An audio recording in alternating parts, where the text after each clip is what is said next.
For the first time, Dafuqboom harshly responded to a viewer's question, which speaks to his emotional state. This response was verified, and it's not fake. In addition, today we'll talk about why episode 80 might not come out at all. You'll learn this and much more in today's video. Don't forget to like. Well, let's begin. Company head Adam personally stated that work on Skibidi Toilet is suspended until the situation is resolved. But the situation won't be resolved. After all, Alexei created an alternative series, Alayla, and Human Being, and never once hinted at a possible return. He made a decision and lives with it. If you look closely, you can notice similarities with the beginning of Dafuq's path in 2023. First, the first Skibidi episodes came out in shorts format. Second, when Dafuqboom saw big views, he didn't immediately abandon his other series like Beatbox and America. And only starting with the third season did he begin to focus on Skibidi Toilet. The same can be noticed on his second channel, Door Closer. He does everything similarly. Besides the main series,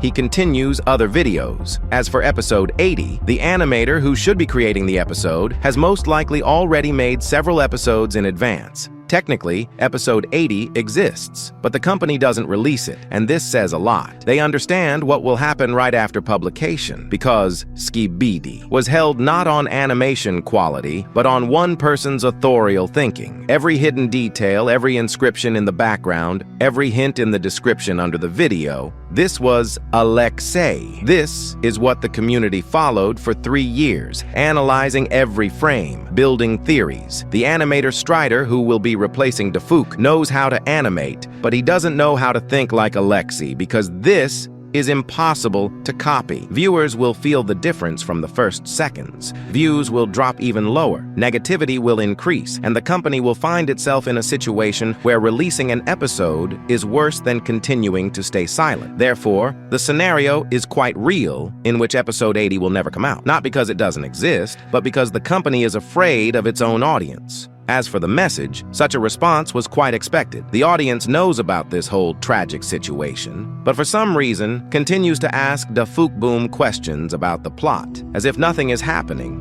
and everything is fine. Yes, perhaps the subscriber didn't know about the situation, or simply doesn't follow the conflict, but the message was sent a month ago, namely on April 18th, 2026. The question was ordinary, like who will win the battle. Such questions were asked of Dafuqboom many times, and he always answered with joy, but this time he answered harshly and without duplicity. It must be said that Dafuq has no right to speak negatively about the project, but still, when asked who will win in the fight, he said that his ass will win. Now, the company has 3 paths, and all 3 are bad. The first, release episode 80 as is with Strider. The audience will compare it with Alexei's previous episodes. The comparison won't be in favor of the new author, not because Strider is a bad animator, but because he's different. He has a different pace, a different way of placing details, a different understanding of lore. Viewers who have been studying every frame for 3 years looking for hidden scenes will immediately feel that behind the episode, there's no longer that person who hid these scenes intentionally and with meaning. The comments will be devastating. Views will go down, and each subsequent episode will get less and less attention. The second path, negotiate with Alexei, but this means publicly admitting mistakes, revising the contract, and giving back what was taken from him. The company won't do this because it will create a precedent. If they yield to one creator under audience pressure, it will become a signal to all other authors they work with. Corporate logic doesn't allow such concessions, even if economically it would be more profitable. The third path, freeze the project and wait until everything calms down on its own. This is exactly the path they chose, but the problem is that it doesn't work. The community doesn't forget. Every month without episode 80 is another blow to reputation. People go to Alexei, subscribe to Door Closer, follow Human Being and Alayla. The Skibidi Toilet audience is melting not because time has passed, but because it has an alternative created by the very person they wanted to return. Now, about Skibidi Toilet as a project. The series was a unique phenomenon for one simple reason. It grew together with the audience. The first episodes were simple, brain rot, without a plot.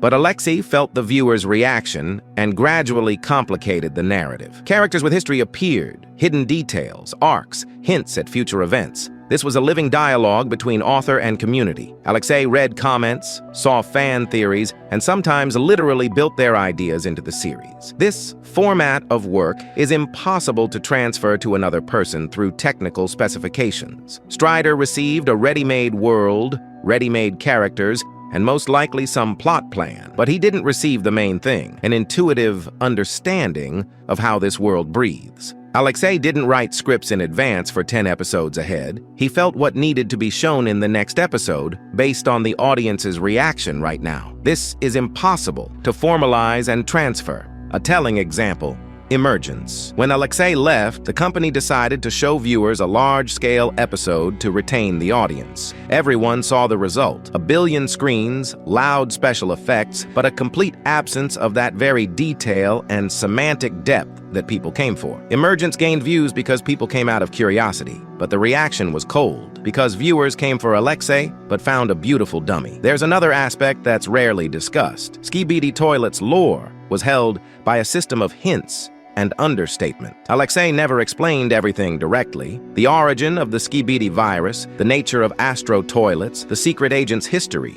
All this was shown through background details, through hidden scenes in full episodes, through changes in the environment. This system worked because behind it stood one person with a unified vision. And viewers who have been studying the logic of authorial decisions for 3 years will instantly notice the discrepancy. Trust deserves separate mention. The Skibidi Toilet community lost trust in the company, not because of one decision, but because of a chain of events. First, the conflict with Alexei, then Emergence, then strike attacks on YouTubers, then the channel rebranding to Skibidi with a lowercase letter, then silence in response to the letter from 57 YouTubers. Each of these steps pushed away part of the audience. And now, even if a perfect episode 80 comes out, some people will simply ignore it on principle, because watching means supporting a company that acted dishonestly with a person they respect. The numbers confirm this. Since Alexei's departure, the channel has lost more than 100,000 subscribers. Views on new videos have dropped 60 to 70% compared to Alexei's episodes. Several sponsors refused cooperation. This isn't just fan dissatisfaction. This is economic pressure that the company feels every month. And against all this backdrop, Alexei calmly works on his projects. Human Being continues. Alele Alela is launched. The Door Closer channel is growing. Each new episode from Alexei is another argument in favor of the fact that the future is not with the company, but with him. The audience votes with views, and it votes for Alexei. Skibidi Toilet as a project is dead, not technically, but conceptually. The body is still alive. The channel exists. Strider works. The company receives money from accumulated views. But the soul left with Alexei, and no episode 80 will fix this. Because the problem isn't in the number of episodes, but in the absence of the person for whom they're worth watching. It's worth talking separately about what's happening with the audience itself right now. People aren't just unsubscribing from the channel. They're actively moving to Alexei's side. The Door Closer channel is growing with each new episode. Human Being has gathered a community around it that discusses details the same way they used to discuss Skibidi Toilet. And this is a fundamentally important point. The audience didn't get tired of Alexei's content. They got tired of the company. The difference is huge. If people had simply burned out from Skibidi Toilet as a phenomenon, then Human Being wouldn't be gaining views either. But it is gaining. Ahlele Ahlela gained 500,000 views on the first day. This says that the audience hasn't gone anywhere, it simply moved to where the real author is. The company doesn't understand this or doesn't want to understand. They continue to run the channel as if nothing happened. They publish posts about being glad to return, change the channel name to Skibidi with a lowercase letter, draw banners with TVs, and at the same time, they haven't released any content for more than 6 months. This isn't a strategy. This is confusion, because the company has no answer to the main question: what to do next. Releasing an episode without Alexei is scary. Returning Alexei is impossible for legal and reputational reasons. There's no one to sell the project to. Closing the channel means admitting complete defeat. They're stuck between all these options and can't move in any direction. And time works against them. Every month of silence is several more thousand unsubscribes, several more YouTubers switching to analyzing Human Being instead of theories about episode 80, another month during which Alexei releases new content and strengthens his independent audience. Skibidi Toilet in its time went viral not because of the company's marketing, but despite the absence of any marketing. This was pure organic growth based on content quality and the author's charisma. The company didn't create this success. It simply happened to be next to the person who was creating it. And now, when this person is gone, they discovered they have nothing except legal rights to someone else's brand. Rights to a brand without the person who breathed life into it are worth little. This is a story that has happened in the content industry many times. A company buys or seizes control over a successful project, loses the original author, and discovers that without him, the project doesn't work. The audience comes for a specific person, not for a brand. In the case of Skibidi Toilet, this problem is especially acute because the series was maximally authorial. There was no team of screenwriters, no audience relations department, no marketing strategy. There was one person with SFM software and an understanding of what's interesting to people right now. Replacing this is impossible in principle. Therefore, when people ask whether episode 80 will ever come out, the correct answer sounds like this: it doesn't matter. Even if it comes out, it will no longer be Skibidi Toilet in the sense we knew it. It will be an episode with the same characters and the same music, but without what made the series, without the layer of meaning under the surface, without the feeling that behind each frame stands the living thought of an author who respects his audience. If work on episode 80 were really underway, we would know about it. Strider would post teasers. The company would publish announcements. Instead, complete silence for more than 6 months. This says that the project is either completely frozen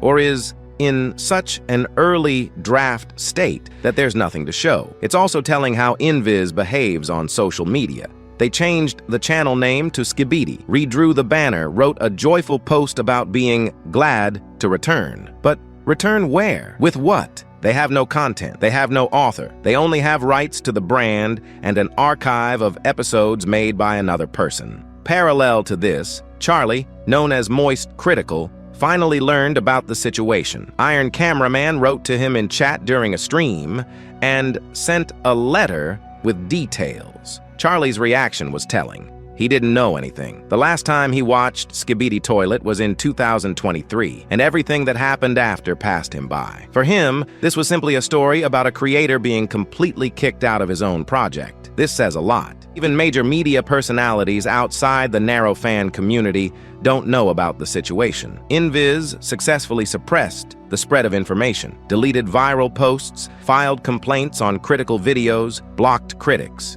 They managed to localize the scandal within the community and not let it go mainstream.